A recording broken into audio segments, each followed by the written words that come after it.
Good evening, ladies and gentlemen, and welcome to a very special program. This is none of the run-of-the-mill rubbish. It's been very carefully put together. This show isn't just knocked off, you know.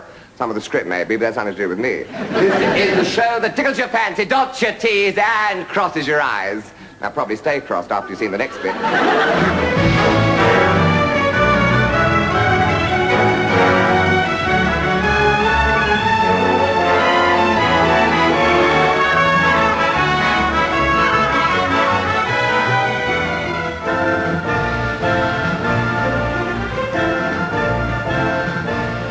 And welcome to our glorious celebration of one of the most fondly remembered yet enigmatic personalities ever to fill our screens, as we relive the life on the box of the eccentric, extraordinary Kenneth Williams. As well as enjoying an assemblage of clips which reflect his versatility, we've gleaned personal recollections from those who knew not only the private, insecure, well-read man of considerable intellect, but also the camp raconteur of outrageous anecdotes and withering put-downs. In an acting career that spanned nearly 4 decades, it's often forgotten that Kenneth Williams achieved enormous critical acclaim in classical roles. But it was for his masterful, larger-than-life performances in the Carry On films that he's most fondly remembered. But his public could be forgiven. After all, he was the longest-running regular of the Carry Ons, everyone a rapturous, bawdy romp, where time and again he proved to be the indisputable master of the double entendre, playing anything from a mad professor to an Indian Raja, from Julius Caesar to a medical sex symbol. Matron, please, I'm not that kind of doctor. Don't deny yourself, Kenneth. We've wasted so many years. This is our moment of fulfillment. But I don't want to feel full. I mean, you don't understand. I mean, this sort of thing could ruin my training program. Oh, forget about that, Kenneth. I can't forget it. It's my duty to keep myself fit and strong. You may not realize it, but I was once a weak man. Once a week's enough for any man. The secret of the Carry On films is it's sort of Blackpool postcard humour, and you can play them to kids in the afternoon as they do now, because there's nothing too vulgar in them. It's a lot of suggestion, but nothing goes too far. And therefore, the seaside side of it gave it a slightly camp element without being over the top. And Kenneth was absolutely right for that. Well, he could do the carry-ons in his sleep, and the fact that he had done so much quality stage work, Shakespeare and the like, gave him the ability to perhaps spend more time on his delivery rather than worry about how he had to move, how he had to stand.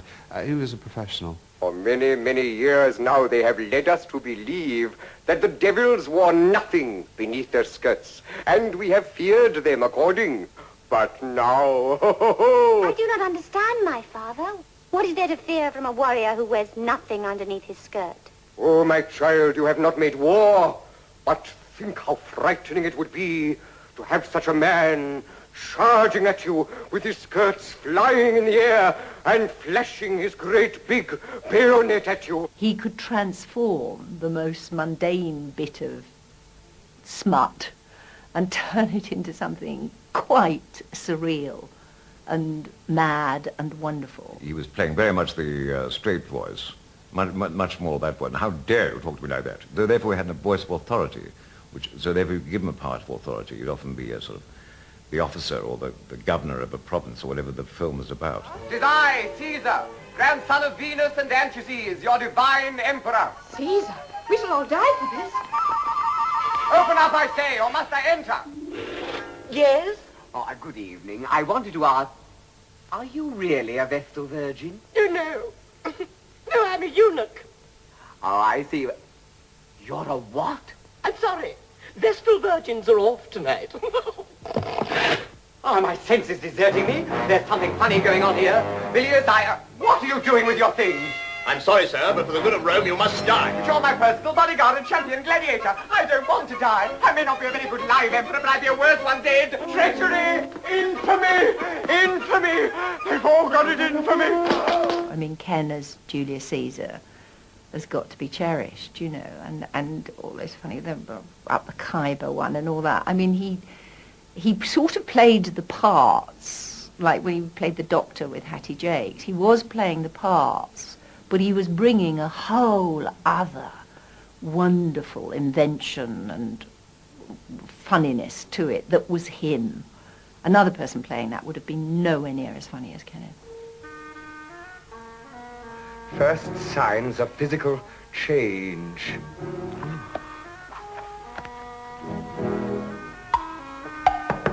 Yes, who is it? Who is it? It's Matron, Sir Bernard. Just a moment, Matron. I won't be a minute. Yes, oh, coming now, Matron.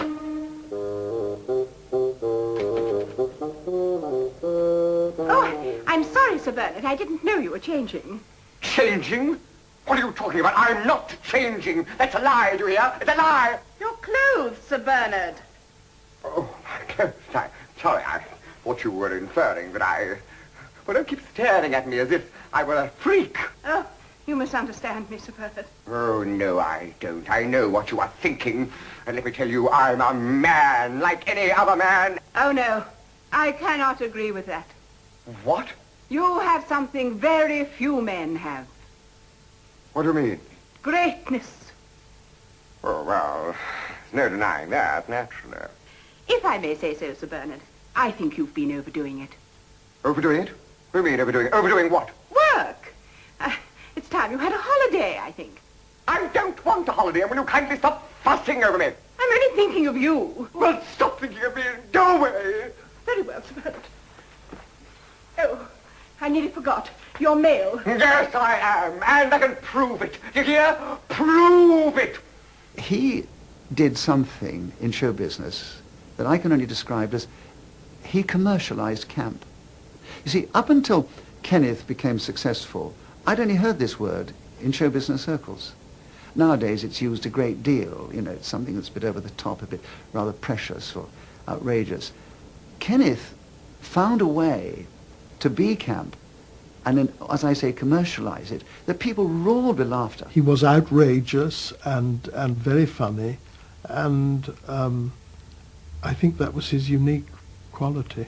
Oh, I'm your friend, Brother T.T. Get away from me. With all thanks I get for regenerating you. Listen, leave me alone. I'll send you back to Egypt. I promise. First class, all expenses paid. You'll have a lovely trip. Ah! Oh, oh, oh, oh. Oh, oh, no, no. Ah, ah. Don't look. Ah, ah.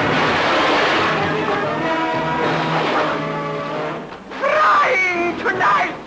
Just a soupçon of Kenneth Williams' carry-on characters, each of them as unforgettable as they were outrageous.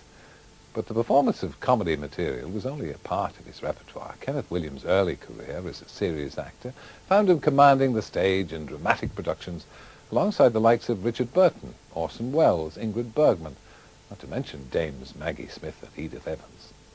It was that wonderful voice with its extraordinary range, and such was the versatility of the man that he could so easily combine these serious stage roles with hilarious performances in comedy revue in which he starred with his friends Sheila Hancock and Lance Percival. But he was first imbued with a taste for the stage when he was called up for military service. It was while on duty in the Far East that he joined the springboard for many a comedian and actor, the Combined Services Entertainment.